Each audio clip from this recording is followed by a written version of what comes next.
Halo Sobat Sehat semua, Assalamualaikum warahmatullahi wabarakatuh. Salam jumpa kembali dengan saya Sugito di channel Berbagi Sehat. Channel edukasi dan motivasi seputar asam lambung, GERD, anxiety psikosomatis. Berdasarkan pengalaman saya sebagai orang yang pernah menderita asam lambung, GERD, anxiety psikosomatis dalam waktu yang cukup lama. Dan alhamdulillah sekarang sudah sembuh. Harapan saya khususnya kepada teman-teman yang masih dalam penderitaan asam lambung, GERD, anxiety psikosomatis, setelah menonton video ini akan dapat tersugesti dan termotivasi untuk dapat cepat sembuh. Saya bisa sembuh, insya Allah teman-teman pasti juga bisa sembuh. Badai pasti berlalu. Baiklah teman-teman, sebelum saya lanjutkan ya, tolong yang belum subscribe channel ini, klik subscribe dan loncengnya, supaya teman-teman tidak ketinggalan konten video-video berikutnya. Dan jika suka, klik like, selalu bagikan ke sosial media teman-teman. Semoga bermanfaat buat kita semua. Baiklah, saya lanjutkan. Jadi topik kita kali ini adalah fisik dulu atau psikis dulu. Penyembuhan asam lambung, GERD, anxiety psikosomatis. Teman-teman semua, penderitaan asam lambung, GERD, anxiety psikosomatis yang disebabkan oleh multifaktor ya, mencakup penderitaan baik penderitaan fisik maupun psikis yang harus kita sembuhkan dua-duanya. Maka dari itu kita harus menanganinya secara totalitas. Nah, sering ada pertanyaan ya dari teman-teman, Pak, mana dulu yang disembuhkan, fisik atau psikis? Nah, kemudian saya jawab, secara alami ya, yang saya praktekkan ya, ini adalah fisik dulu. Ya, karena apa? Karena penderitaan kita itu diawali dari penderitaan fisik dulu, yaitu adanya asam lambung dan adanya GERD. Setelah GERD terjadi muncul beberapa sensasi yang sangat dahsyat, baru anxiety kita terguncang ya. Anxiety kita terguncang, kecemasannya, ketakutannya, kekhawatirannya, sampai dengan psikosomatik kita, pikiran kita mulai berpikir yang negatif-negatif. Nah, ketika belum terjadi sampai dengan anxiety terkena, itu begitu asam lambung sudah mulai sering ada rasa ya. Nah, itu pun sudah mulai kita mencari ikhtiar penyembuhan itu. Nah, maka dari itu saya jawab sesuai dengan alami yang saya lakukan, yaitu adalah fisik dulu. Dan ini juga betul dengan apa ya, pepatah yang sering mengatakan dalam tubuh yang sehat terdapat jiwa yang kuat. Jadi ini berlaku teman-teman. Dan faktanya juga seperti itu ya.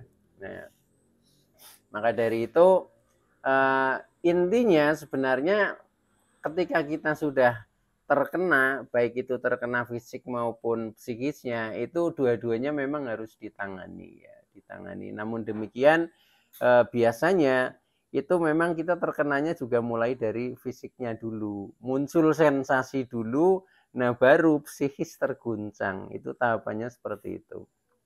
Nah, maka dari itu ini yang lebih apa ya real sesuai dengan fakta. Ini setelah kita mulai terkena asam lambung GERD ya. Nah ini kemudian kita sudah mulai mencari ikhtiar pengobatannya. Nah ini masih pengobatan secara fisik teman-teman ya, secara fisik, karena sensasinya juga sensasi secara psikis. Awal-awal terkena kita belum muncul seperti ketakutan, kemudian kekhawatiran, was-was, cemas yang berlebihan, itu belum muncul ya. Nah, oleh karena itu ini ikhtiar pengobatannya yang pertama ini secara fisik yang saya lakukan, yaitu contohnya ya, ketika perut sudah mulai terasa tidak nyaman ya, mungkin kembung, begah ya, sembelit, senut-senut dan lain sebagainya ya. Nah, ini langkah awal itu pasti secara umum ini ke dokter ya. Nah, artinya kita masih penyembuhan secara fisik dulu itu. Jadi ke dokter berulang kali ya, ke dokter berulang kali, biasanya berawal dari dokter umum ya, saya seperti itu. Nah, di dokter umum berulang kali kok tidak ada perubahan yang signifikan, nah kemudian kadang dirujuk ke spesialis dalam ya.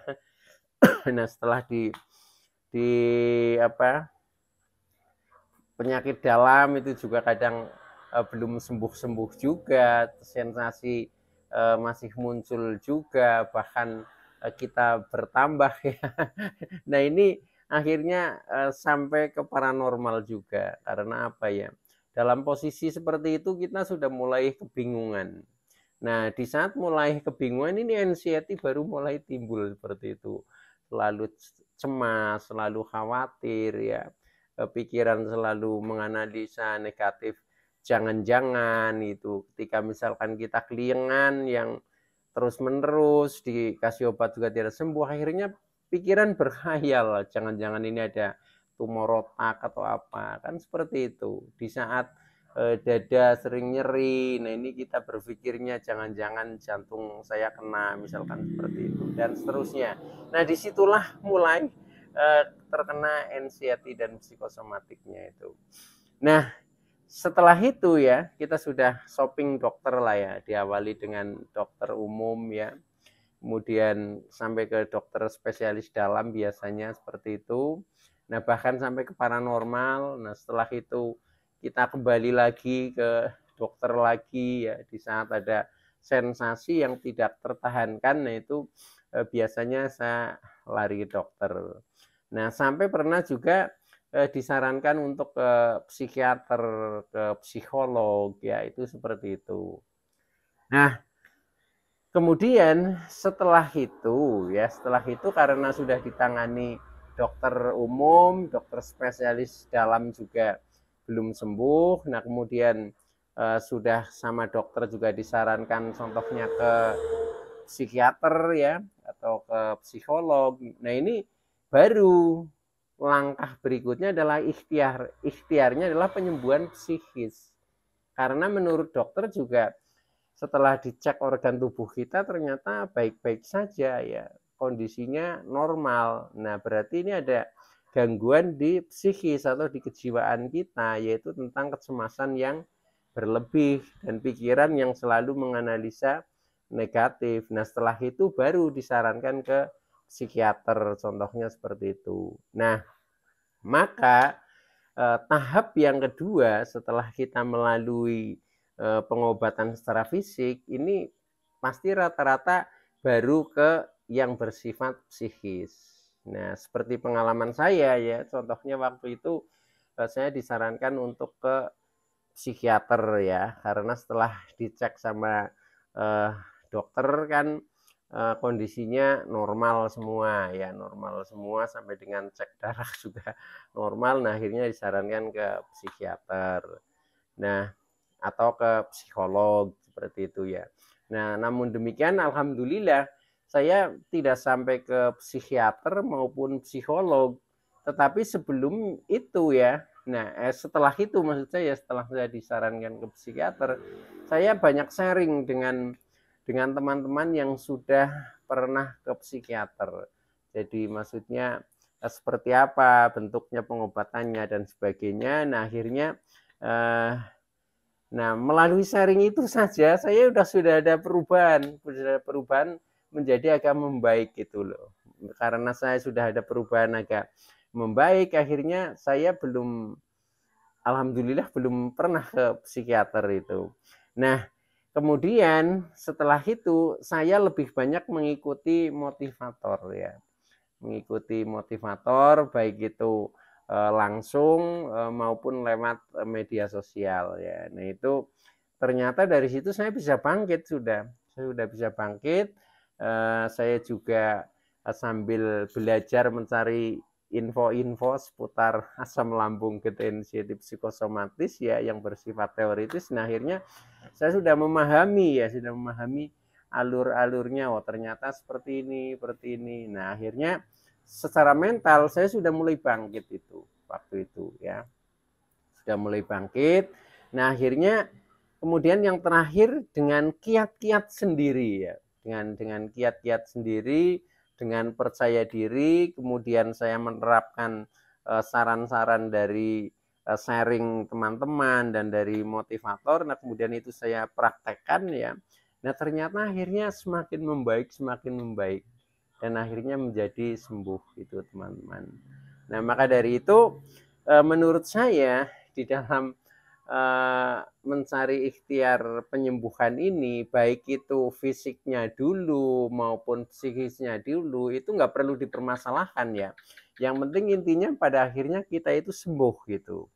Nah, tetapi untuk penderitaan asam lambung ketensiatif psikosomatis ini akan cepat sembuh atau mungkin akan lambat ya, ini tergantung dari kiat sendiri. Jadi kiat sendiri ini lebih dominan menurut saya, karena setelah saya banyak informasi ya, banyak referensi tentang seputar asam lambung ketensiatif psikosomatis secara mental, secara psikis, kemudian saya punya kiat yang kuat, yaitu pertama yakin dan percaya diri bahwa kita akan sembuh. Apalagi sudah dikatakan oleh banyak motivator bahwa asam lambung tidak berbahaya, asam lambung tidak apa-apa. Nah, akhirnya menjadi semakin kuat mental saya. Nah, setelah itu saya praktekkan tip-tipnya. Nah, akhirnya ya akhirnya lambat laun menjadi sembuh ya. Walaupun bisa dibilang penderitaan saya juga agak lama ya, agak lama, tapi juga tidak terlalu lama karena cuma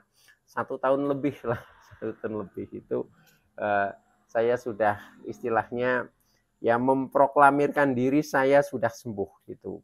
Termasuk itu. Jadi ketika kita ingin cepat sembuh memang harus punya kiat dan tekad yang kuat dan keberanian yang kuat, bisa ngomong saya sudah sembuh seperti itu. Dengan seperti itu nanti akan cepat sembuh juga. Tetapi kalau kita misalkan ditanya sama teman atau sama orang lain, bagaimana kondisinya, udah baik?